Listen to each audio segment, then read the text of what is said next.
Pierre angulaire du dispositif de soutien aux entreprises durant la crise du Covid-19, le PGE a permis à la majorité des entreprises de faire face à leurs difficultés de trésorerie. Un prêt garanti par l'État à hauteur de 90% avec un différé de remboursement de 1 an. Et même si le PGE a permis à nos entreprises de maintenir leur activité, ce n'est ni une solution miracle, ni même gratuit. C'est un prêt et il va falloir le rembourser. Les modalités de remboursement du PGE doivent être souples et négociées. Sinon, les entreprises ne pourront rembourser leurs premières échéances en 2021. Rien n'est acquis, mais le gouvernement étudie actuellement la transformation de ce prêt en quasi-fonds propres. Cela permettrait de rallonger la durée de remboursement et de présenter des bilans moins dégradés. Les premières analyses montrent que 20 à 25% des entreprises seront en grande difficulté pour rembourser ce PGE. 5% de rentabilité doivent être gagnés par les entreprises pour faire face aux échéances. À cela, ajoutez la fin du chômage partiel, le retour des charges liées à l'activité. Les entreprises vont encore subir, dans les mois à venir, un nouveau choc de trésorerie. Il faut donc anticiper le remboursement tout en préservant la capacité de l'entreprise à rebondir et à réinvestir. Comment le faire sans créer un endettement excessif ?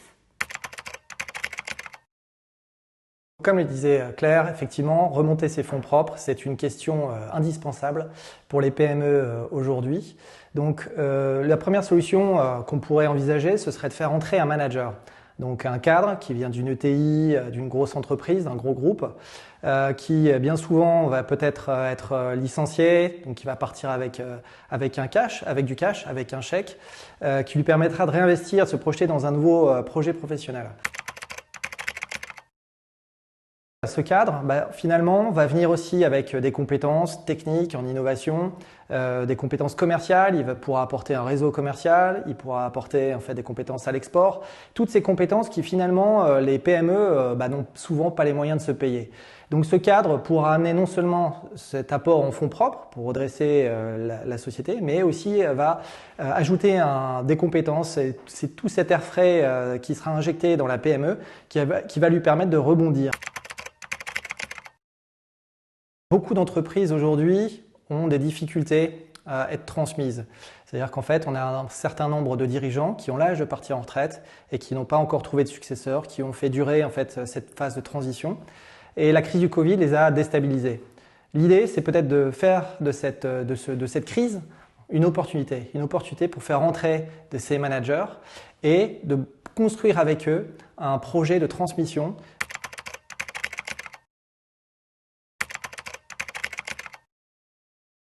Le pacte d'associés est un moyen de sécuriser les relations entre le dirigeant et le manager.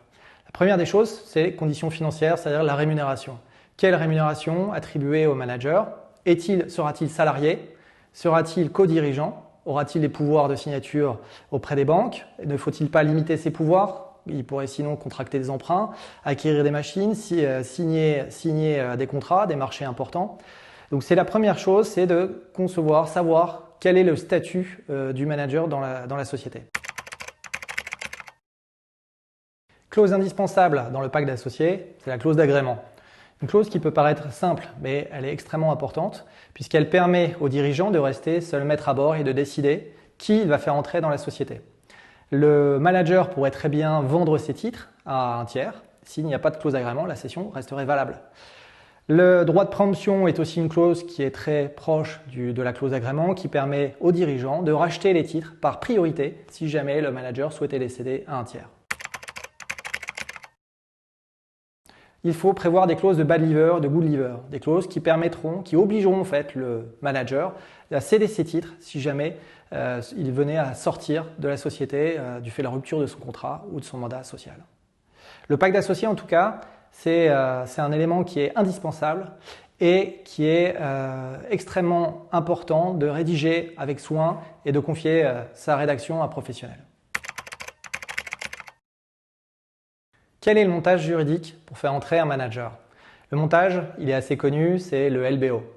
Donc le manager va créer sa société holding qu'il va utiliser pour acheter les titres qui sont cédés par le dirigeant ou pour souscrire au capital de la société cible. Donc cette holding va comprendre un endettement, va aussi comporter les apports en fonds propres du manager et finalement sera l'outil idéal pour assurer derrière la transmission si jamais l'association perdure dans le temps. L'entrée d'un manager, une solution méconnue, mais qui est idéale pour faire rentrer du cash et consolider vos fonds propres.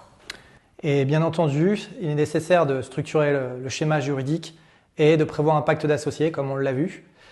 Écoutez, je vous propose qu'on se rencontre pour en discuter.